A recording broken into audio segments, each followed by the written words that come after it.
October 29th, 1929, 3:12 p.m. New York City. A cold wind whipped between the towers of Wall Street as a young bank messenger named Andrew Collins pushed through a crowd that was no longer behaving like a crowd. It was behaving like an organism in panic. Men who had been millionaires at breakfast were screaming, clawing, collapsing. Brokers tore ticker tape from their machines, unable to believe the numbers that kept tumbling downward like an avalanche without end. Collins stopped inside the entrance of the National City Bank as an executive shouted at his clerks, "Pull every loan, all of them, freeze credit, now!" What he didn't know, what no one in the room yet understood, was that this moment was not simply the collapse of the stock market. It was the death of America's old idea of money, and in the darkness that followed, the United States would be forced to invent something new, a financial system where debt itself became the currency of the nation. The crash of Black Tuesday sent tremors through a financial system that had been built on a single, unshakable principle. Money was gold, and gold was money. For generations, Americans had lived under a gold standard that imposed mathematical limits on how much currency could exist. Every dollar bill in circulation was theoretically backed by gold sitting in a vault somewhere. Banks could only lend what they had in reserves. Credit expanded and contracted based on the physical supply of a yellow metal dug from the earth. This wasn't just economics, it was theology. The gold standard represented moral certainty in an uncertain world. Debt was evil. Saving was virtue. A dollar today would be worth a dollar tomorrow because it was anchored to something real, something that couldn't be printed or manufactured at will. But in the autumn of 1929, that entire worldview began to disintegrate. Within weeks of the crash, the contagion spread beyond Wall Street. Banks across America found themselves holding worthless stock certificates as collateral for loans that would never be repaid. Depositors, sensing danger, began withdrawing their savings, and because banks in 1929 operated on fractional reserves, lending out far more than they actually held, the withdrawals created an impossible situation. By December 1929, banks were failing at a rate of dozens per week. First Tennessee, then Kentucky, then Illinois. Small-town banks where farmers kept their life savings. Regional banks that financed local businesses. Even major institutions in cities began to wobble. The mathematical cruelty of the gold standard became apparent immediately. As banks failed, the money supply contracted. As the money supply contracted, prices fell. As prices fell, businesses couldn't pay their debts. As businesses defaulted, more banks failed.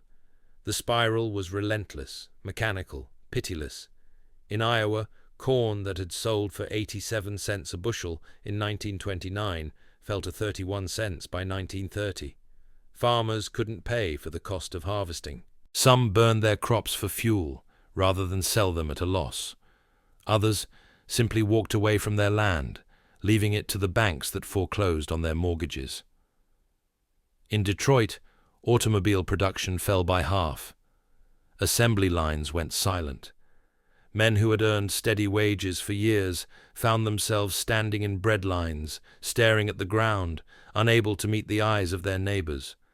The human trauma was immediate and visceral. Families lost everything overnight. Savings accounts that represented decades of careful discipline evaporated when banks closed their doors. There was no deposit insurance, no government guarantee. Just the cold reality of empty vaults and locked doors. The wealthy, understanding the danger before the poor, began hoarding gold. They withdrew their funds from banks and converted them into gold coins, which they buried in backyards, hid in mattresses, shipped to foreign vaults. This hoarding accelerated the crisis. Every gold coin removed from the banking system reduced the amount of credit that could be extended. The money supply shrank further. By the end of 1930, credit had essentially vanished from the American economy. Businesses that needed to borrow for inventory couldn't find lenders. Farmers who needed seasonal loans to plant crops were denied. Homeowners facing foreclosure had nowhere to turn. The entire circulatory system of American commerce was clotting, shutting down, dying. The gold standard, which was supposed to provide stability, had become a straitjacket on a patient having a seizure. The government, bound by orthodox economic theory, stood helpless. President Herbert Hoover insisted that the budget must be balanced, that the gold standard must be maintained, that market forces would correct themselves if only people remained patient and virtuous. But patience was running out, and virtue doesn't pay the rent. Act 2. When Money Disappears, 1931-1932. The year 1931 began with dread and ended with something worse, the realization that there might be no bottom. Bank runs, which had been sporadic in 1930, became epidemic in 1931. The collapse of the Kreditanstalt Bank in Austria in May sent shockwaves through global finance. European banks began failing. International credit dried up. Gold flowed out of America toward European vaults as foreign depositors demanded payment in metal rather than paper promises. In September 1931, Britain, the nation that had invented the modern gold standard, abandoned it. The pound sterling, once the world's most trusted currency, was suddenly floating free, unanchored from gold. If Britain couldn't maintain the gold standard, what did that say about America's chances? State governors, watching their banking systems disintegrate, began declaring bank holidays, a euphemism for forced closures. Nevada in October 1931, Michigan in February 1933. The holidays weren't vacations. They were acknowledgments of collapse, desperate attempts to stop bank runs by simply locking the doors. The Federal Reserve, which had been created in 1913 to prevent exactly this kind of crisis, found itself paralyzed by its own mandate. The Fed's original purpose was not to maximize employment or stabilize the economy. It was to protect the gold standard, to ensure that dollars remained convertible to gold at a fixed rate, to prevent the kind of inflation that might undermine confidence in American currency. Internal Federal Reserve memos from this period reveal stunning confusion and paralysis. Should the Fed lend aggressively to failing banks? That might save the banks, but it would also expand the money supply, potentially threatening the gold standard. Should the Fed raise interest rates to attract gold back to America? That might protect the currency, but it would destroy what little economic activity remained. The New York Federal Reserve Bank, led by George Harrison, pushed for aggressive lending. The Fed's Board of Governors in Washington, dominated by conservative appointees who believed in liquidationist theory, resisted. They argued that the crisis was necessary, a painful but healthy purging of excess from the system. Weak banks should fail. Businesses that couldn't compete should collapse. This was how capitalism was supposed to work. The result of this paralysis was predictable. The Fed did essentially nothing while the economy imploded. By 1932, the statistics had become nightmarish. Unemployment reached 25%.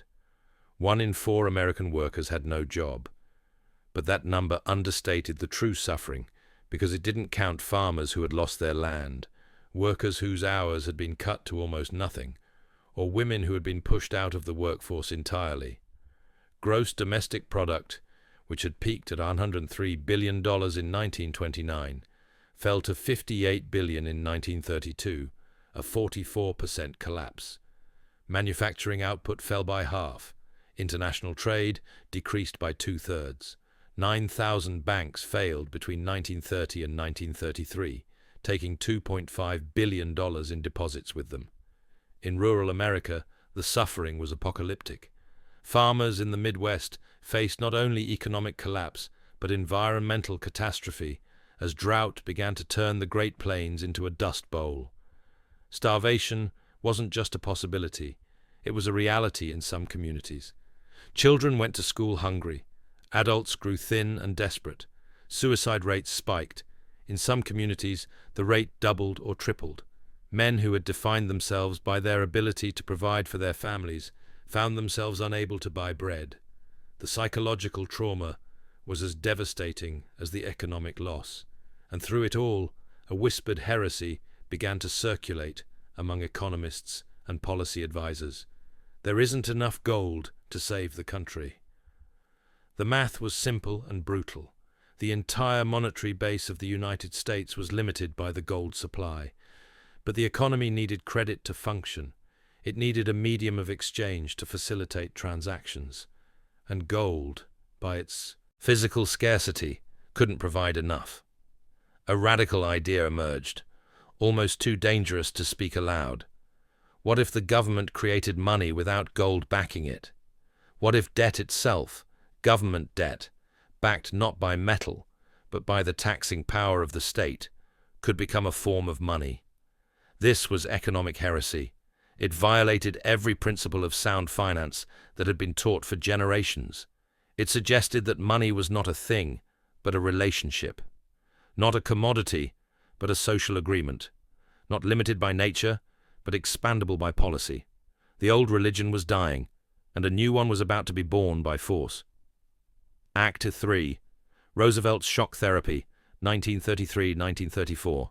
March 4, 1933.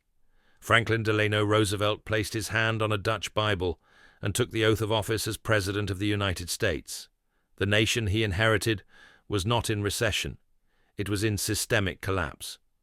Roosevelt's inaugural address contained a phrase that would echo through history. "The only thing we have to fear is fear itself." But what followed that famous line was more revealing. He promised vigorous action, constitutional limits be damned. Within 48 hours, Roosevelt demonstrated exactly what vigorous action meant. He declared a national bank holiday. Every bank in America would close for 4 days. Not some banks, not troubled banks, every single one. The American people woke up on Monday, March 6th, unable to access their money. Businesses couldn't make payroll. Stores couldn't make change. The entire monetary system had been frozen by executive order. The public reaction was complex. Terror mixed with relief. Yes, their money was locked away. But at least someone was doing something. After years of watching Hoover insist that market forces would eventually correct themselves, Roosevelt's willingness to break every rule felt like oxygen to a suffocating patient. During the bank holiday, Treasury officials and examiners fanned out across the country, inspecting bank balance sheets, determining which institutions were solvent enough to reopen. Only healthy banks would be allowed to operate. The rest would be liquidated or reorganized. When banks began reopening on March 13th, something remarkable happened. People deposited money rather than withdrawing it. Confidence, which had evaporated over 3 years of inaction, returned almost instantly. The simple act of government decisiveness had changed the psychology of panic. But the bank holiday was just the opening move. What came next was far more radical. On April 5, 1933, Roosevelt signed Executive Order 6102. The order required all Americans to turn in their gold coins, gold bullion, and gold certificates to the Federal Reserve. The official reason was to prevent hoarding and allow the government to reflate the economy. The practical effect was to confiscate private gold holdings. Americans were given until May 1st to comply. They would be compensated at the official rate of $20.67 per ounce. Failure to comply was a federal crime, punishable by up to 10 years in prison and a $10,000 fine. The gold confiscation was one of the most controversial acts in American presidential history. Critics called it theft. Supporters called it necessary. But everyone understood what it represented. The end of the gold standard as Americans had known it. Once the government had collected the gold, Roosevelt made his next move. In January 1934, he signed the Gold Reserve Act, which raised the official price of gold from $20.67 per ounce to $35 per ounce, a 69% devaluation of the dollar. This was monetary alchemy. By changing the price of gold, Roosevelt had instantly increased the dollar value of the Treasury's gold reserves. Bank balance sheets, previously insolvent, became solvent overnight. The government now had room to expand the money supply without violating gold standard rules, because the rules had been rewritten. But devaluation alone wasn't enough. The economy needed credit, and credit required institutions willing to lend. So Roosevelt created them. The Reconstruction Finance Corporation, which had been established under Hoover but remained timid, was expanded dramatically. It began injecting billions of dollars into banks, railroads, and businesses. The Homeowners Loan Corporation was created to refinance mortgages for families facing foreclosure. Over the next few years, it would refinance 1 million mortgages, preventing a complete collapse of the housing market. The Federal Home Loan Bank system was expanded to provide liquidity to savings and loan institutions. And perhaps, most importantly, the Federal Deposit Insurance Corporation was created. For the first time in American history, bank deposits would be guaranteed by the federal government. The FDIC didn't just protect depositors, it fundamentally changed the nature of money. A bank deposit was no longer just a claim on a private institution's reserves. It was an obligation backed by the United States government. Money was being restored to the economy, but it wasn't being backed by gold. It was being backed by government liabilities, by debt, by promises to pay. For the first time in American history, government IOUs were becoming as trustworthy as gold, more trustworthy, in fact, because the government couldn't fail the way private banks had failed. The political reaction was explosive. Conservatives accused Roosevelt of dictatorship, of destroying the Constitution, of leading America down the path to socialism or fascism or both. They argued that sound money required gold, that government-created credit was inherently inflationary, that Roosevelt's actions would ultimately destroy American prosperity. But for millions of Americans, Roosevelt's actions felt like salvation. Banks were reopening, credit was flowing again, farmers were getting refinanced, homeowners were avoiding foreclosure. The suffocating paralysis of 1932 was beginning to lift. The ideological battle over the nature of money had been decided not by argument but by force. America's financial DNA was being rewritten in real time, and there was no going back. Act 4, The Rise of Debt as America's New Currency, 1935-1937. By 1935, the emergency phase was over. Banks were stable. The immediate panic had subsided. But Roosevelt and his advisors understood that stability wasn't enough. The economy needed to grow, and growth required investment, and investment required credit on a scale that private banks alone could not provide. So the New Deal became a lending machine.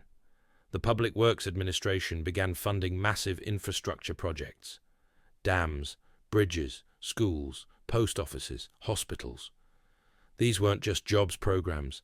They were monetary stimulus delivered through government spending, financed by government debt. The Rural Electrification Administration brought electricity to farms that private utilities had deemed unprofitable. The Tennessee Valley Authority transformed an entire region through federally financed development. Between 1933 and 1937, federal spending more than doubled. The budget deficit, which orthodox economists insisted must be eliminated, became permanent. The national debt, which had been $22.5 billion in 1933, reached $36.4 billion by 1937. But something remarkable was happening. The economy was recovering. GDP began growing again. Unemployment fell from 25% in 1933 to 14% by 1937. Still terrible by any measure, but moving in the right direction. Private credit began returning as well.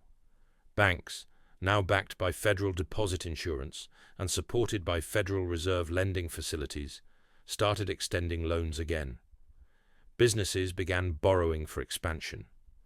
Farmers refinanced their operations. Consumers started buying on installment credit. The mechanism driving this recovery was fundamentally new. It wasn't gold backing the currency. It wasn't private savings backing the loans. It was government debt, federal bonds and obligations that had become the foundation of the monetary system. Treasury securities became the cornerstone of bank balance sheets. Federal Reserve banks held them as reserves. Commercial banks used them as collateral. Insurance companies and pension funds bought them as safe assets. A profound transformation had occurred. Debt, specifically federal government debt, had become money, not literally. You couldn't hand someone a treasury bond to pay for groceries. But treasury bonds were so liquid, so universally accepted, so reliably convertible to cash, that they functioned as a monetary base. This was the birth of modern monetary architecture. The Federal Reserve and the Treasury Department began coordinating in ways that would have been unthinkable before the Depression. The Fed would buy Treasury securities, injecting cash into the banking system. This was called open market operations, though the term disguised its revolutionary nature. When the Fed bought government bonds, it created money out of nothing, just entries in an account. It then used that newly created money to purchase the bonds. The Treasury got funding, the banking system got liquidity, and the economy got the credit it needed to function. This was the early architecture of what would later be called quantitative easing, though that term wouldn't be invented for another 70 years. Gold still existed in the system, but it had become increasingly irrelevant. The government held it. It was used to settle certain international accounts, but for domestic purposes, gold had been replaced by government debt as the true backing of American currency. By 1937, a new economic consensus was emerging, though it wouldn't become orthodox for another decade. The government didn't need to balance its budget during economic downturns. Deficits weren't inherently evil. They were tools for stabilizing the economy. Money wasn't a fixed commodity. It was an expandable medium whose supply should adjust to economic needs. This consensus would eventually be codified in Keynesian economics, named after the British economist John Maynard Keynes, whose 1936 book, The General Theory of Employment, Interest and Money, provided intellectual justification for everything Roosevelt had done by instinct and political necessity. But the transformation wasn't complete, and it wouldn't be smooth. ACT-FIV, The Machine Becomes Permanent, 1937-1939. In 1937, Roosevelt made a catastrophic mistake. Convinced that the economy had recovered sufficiently, and facing pressure from conservative critics to reduce deficits, he cut federal spending. The result was immediate and brutal. The economy collapsed again. Industrial production fell by 32% in 7 months. Unemployment, which had fallen to 14%, shot back up to 19%. The stock market crashed again, losing nearly 50% of its value. Economists would later call it the depression within the depression. It was proof, terrible, undeniable proof, that the American economy could no longer function without continuous government credit expansion. The old system, where private savings and gold backed the money supply, was gone forever. The new system required constant government intervention, constant deficit spending, constant debt expansion. Roosevelt, chastened by the 1937 collapse, reversed course. Federal spending increased again, the deficit widened, and slowly, painfully, the economy began recovering again. The lesson was clear. America had become addicted to government debt, not in a moral sense, but in a structural one. The entire architecture of the economy, how credit was created, how banks operated, how businesses invested, how consumers spent, depended on continuous federal borrowing and Federal Reserve lending. By 1939, this reality was being openly discussed. Keynesian economics was gaining influence in universities and government. The idea that deficit spending during downturns was necessary became mainstream. The moral stigma attached to government debt began to fade. Politicians started arguing that federal borrowing wasn't irresponsible. It was stabilizing. It prevented depressions.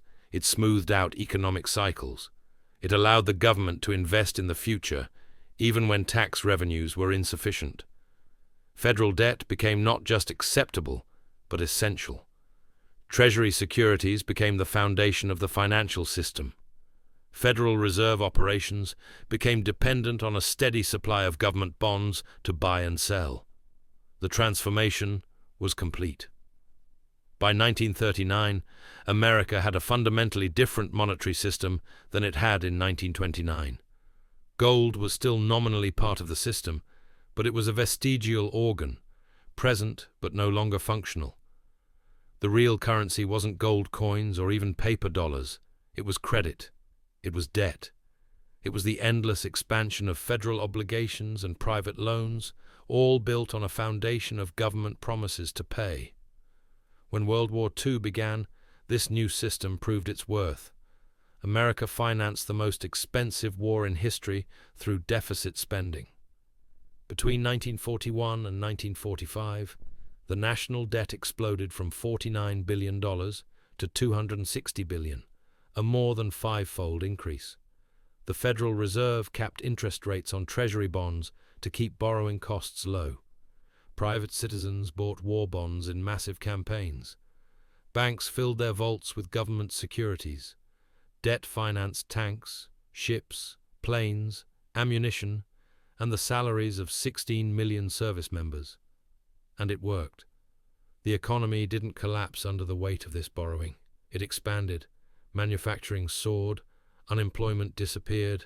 The GDP nearly doubled.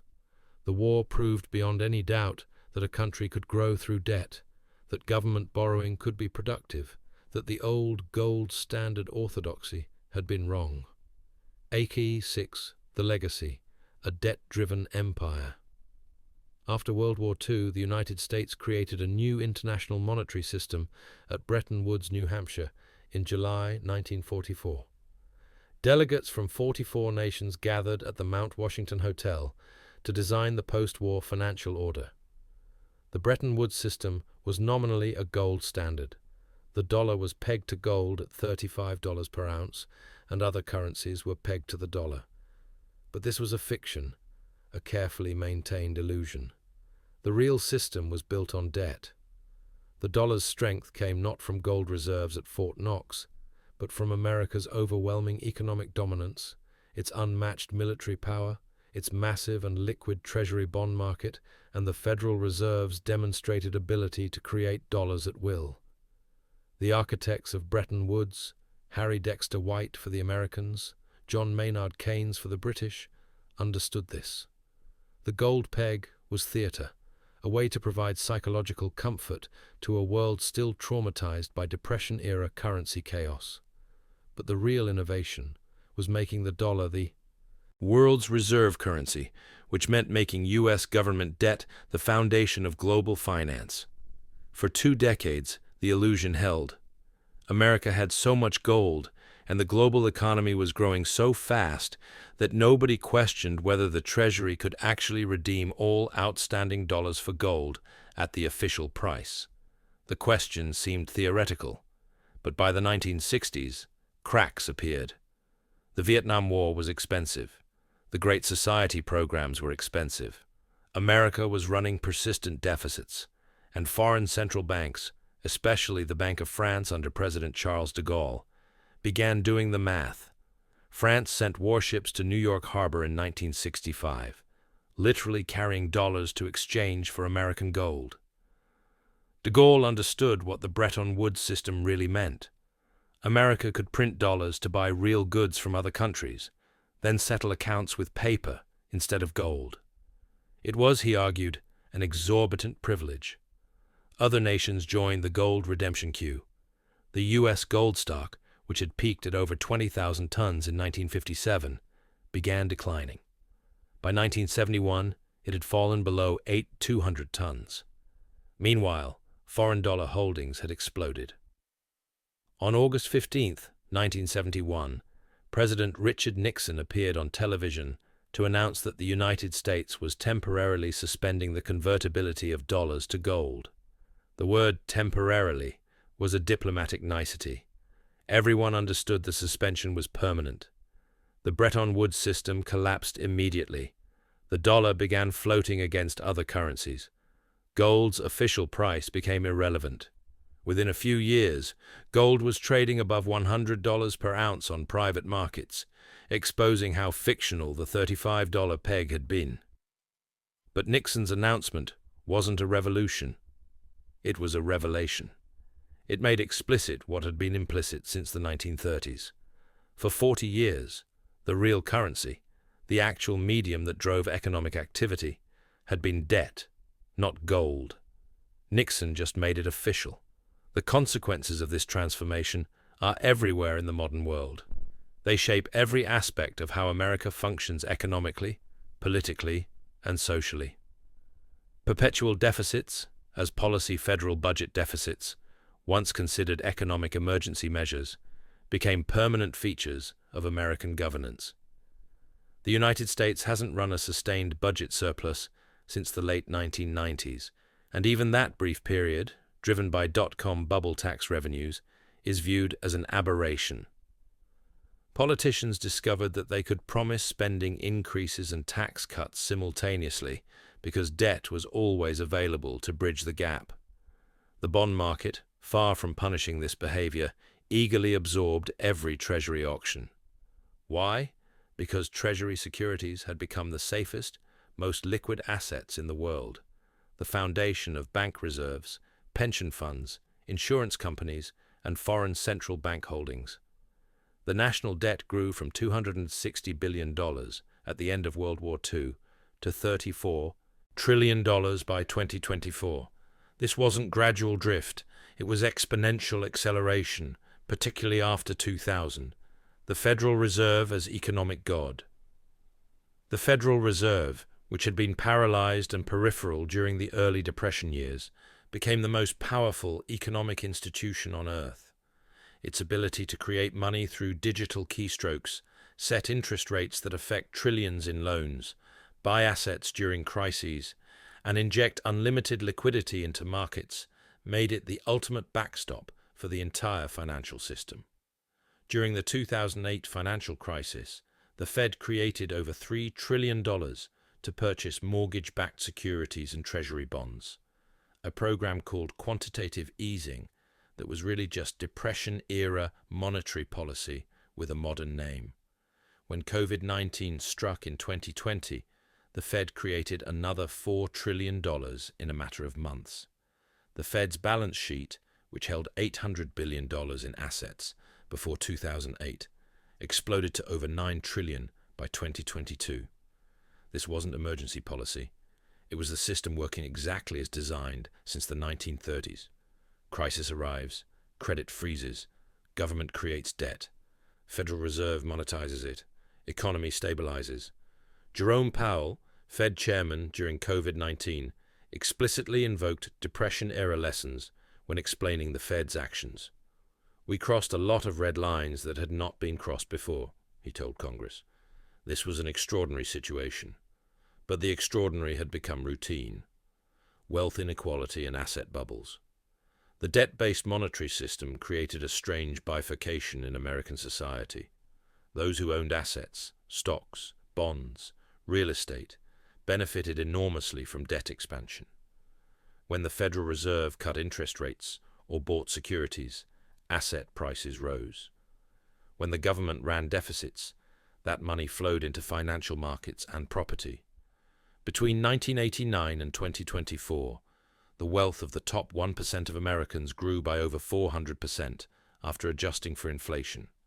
The bottom 50% saw their wealth grow by less than 50% over the same period. Much of this divergence came from asset price appreciation, driven by monetary expansion. Homes in desirable cities that sold for $150,000 in 1990 sold for $1.5 million by 2024. Stock portfolios compounded at rates far exceeding wage growth. Treasury bonds, the safest assets, were held disproportionately by the wealthy and by institutions managing wealth. The system created spectacular returns for capital and stagnant returns for labor. Debt financed asset appreciation for those who could borrow to invest, while wage earners saw their purchasing power slowly eroded. Crisis, as normal financial crises, once considered aberrations, became cyclical features of the debt-driven system. Each crisis followed a similar pattern: credit expansion, speculation, bubble, crash, government intervention, debt expansion, recovery, and the cycle beginning again. The savings and loan crisis of the 1980s required a $132 billion government bailout. The dot-com bubble burst in 2000, erasing $5 trillion in market value. The housing bubble and 2008 financial crisis required trillions in government intervention, bank bailouts, Fed asset purchases, stimulus spending. The COVID-19 pandemic triggered $5 trillion in federal spending in just 2 years. Each crisis demonstrated the same thing. The system couldn't fail because the government wouldn't allow it to fail. Banks were too big to fail. Markets were too important to fail. The economy itself was too interconnected to fail. And the mechanism for preventing failure was always the same: create more debt. Federal debt, central bank balance sheet expansion, credit facilities, lending programs. The vocabulary changed, but the underlying reality remained constant. The global dollar system. The transformation that began in the American Depression of the 1930s eventually encompassed the entire world. The dollar became the global reserve currency, not because it was backed by gold, but because it was backed by the most sophisticated, liquid, and reliable debt market in human history. Foreign central banks held trillions in U.S. Treasury securities. International trade was denominated in dollars. Oil, the commodity that powered industrial civilization, was priced in dollars. Emerging market countries borrowed in dollars. The global financial system's plumbing, the pipes through which money flowed between countries and institutions, operated in dollars. This created the exorbitant privilege that de Gaulle had denounced in the 1960s. America could run perpetual trade deficits, importing more than it exported, because other countries needed dollars for reserves and trade settlement. The US could finance wars, welfare states, and consumption through debt that foreigners eagerly purchased. But it also created what economists called the Triffin dilemma, the conflict between national economic interests and global reserve currency responsibilities. To supply the world with enough dollars, America had to run deficits. But persistent deficits eventually undermined confidence in the currency. By the 2020s, this tension was visible everywhere. China held over $1 trillion in treasury securities, but was actively trying to reduce dollar dependence. Russia, after being sanctioned, began demanding payment for energy exports in alternative currencies. Central banks were diversifying reserves into euros, yen, and even gold, the metal that had been supposedly made irrelevant. The intellectual revolution. The monetary transformation that began with Depression-era necessity eventually became economic orthodoxy. Keynesian economics, which provided intellectual justification for deficit spending and monetary activism, dominated policymaking from the 1940s through the 1970s. Even when monetarism challenged Keynesianism in the 1980s, the fundamental architecture remained unchanged. Milton Friedman, the most influential monetarist, argued that the Depression had been caused by the Federal Reserve allowing the money supply to contract. His solution wasn't a return to gold, it was better central bank management of fiat currency. By the 21st century, modern monetary theory emerged, pushing the logic to its conclusion. A government that issues its own currency can never involuntarily default. It can always create money to pay debts. The only real limit is inflation, not solvency. MMT advocates argued that the fear of government debt was a relic of gold standard thinking. In a fiat currency system, government debt isn't a burden future generations must repay. It's an asset that provides safe savings vehicles for the present generation. Critics called this dangerous delusion. Supporters called it clear-eyed recognition of how the system actually works. The question of sustainability. The ultimate question remains unanswered. Is this system sustainable? Critics warn that endless debt expansion must eventually trigger catastrophic inflation, currency collapse, or economic crisis. They point to historical examples, Weimar Germany, Zimbabwe, Venezuela, where governments destroyed their currencies through unlimited money creation. They note that the US national debt now exceeds 120% of GDP, a level once considered dangerous. That entitlement programs have unfunded liabilities measuring in the tens of trillions, that the Federal Reserve's balance sheet has become so bloated that unwinding it might trigger financial collapse, that asset bubbles have become so extreme that the inevitable crash will be devastating. Defenders respond that those historical examples involve different circumstances: war reparations, political collapse, economic mismanagement.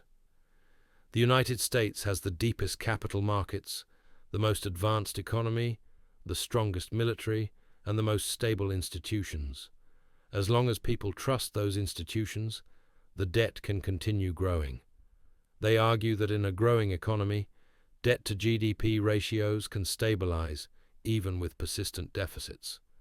That technological advancement creates enough real economic growth to service increasing nominal debt.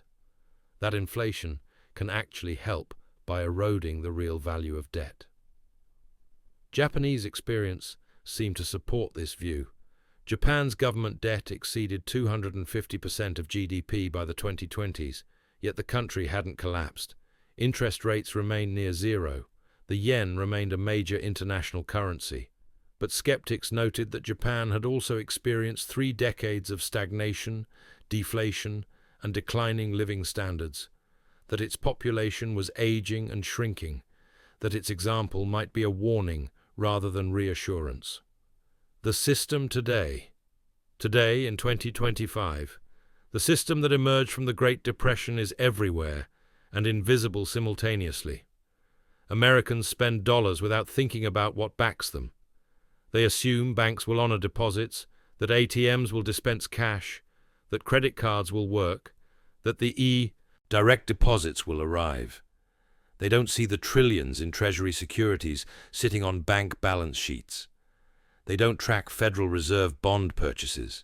They don't calculate debt to GDP ratios. But the system is there, operating constantly. Every government payment is debt monetization. Every Federal Reserve operation is money creation. Every Treasury auction is a test of confidence in American obligations. The national debt exceeds $34 trillion. The Federal Reserve holds over $7 trillion in assets.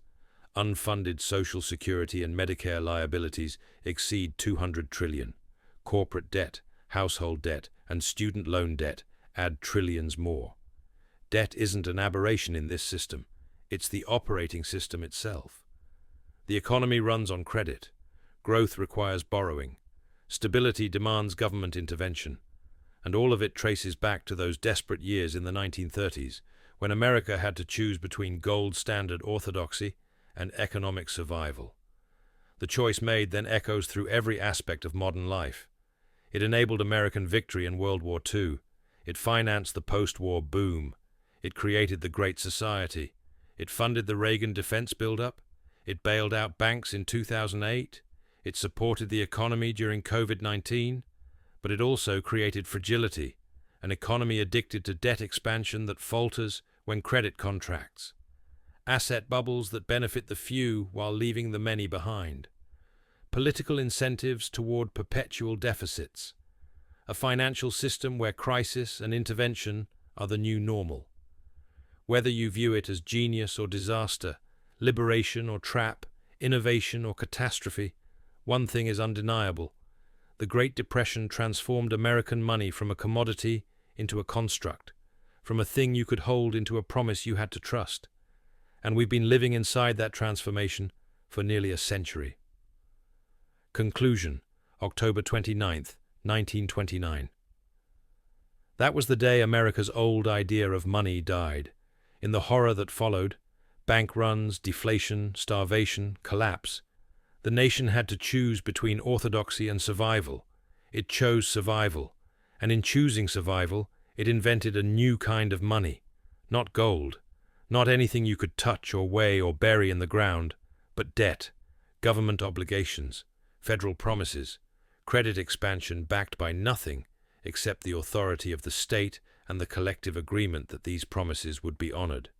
The Great Depression didn't just destroy wealth, it rewrote the code of American civilization. And in that rewriting, debt became the true currency of the United States. Not gold, not paper, debt, the invisible fuel of an empire that learned to grow through obligation rather than abundance. The young bank messenger, Andrew Collins, who had stood in that National City Bank entrance in October 1929, watching executives scream about pulling loans, lived to see the system's transformation. By 1945, he was a senior Treasury official, helping to manage a national debt that had grown 500% in a decade. He knew what the men in that bank lobby hadn't known in 1929, that the real collapse wasn't the stock market crash. It was the collapse of an idea, the idea that money had to be scarce, that debt was evil, that governments couldn't create prosperity through borrowing, the new idea that debt could be currency, that government spending could stimulate growth, that central banks could manufacture money at will, had won. And we've been living inside that idea ever since.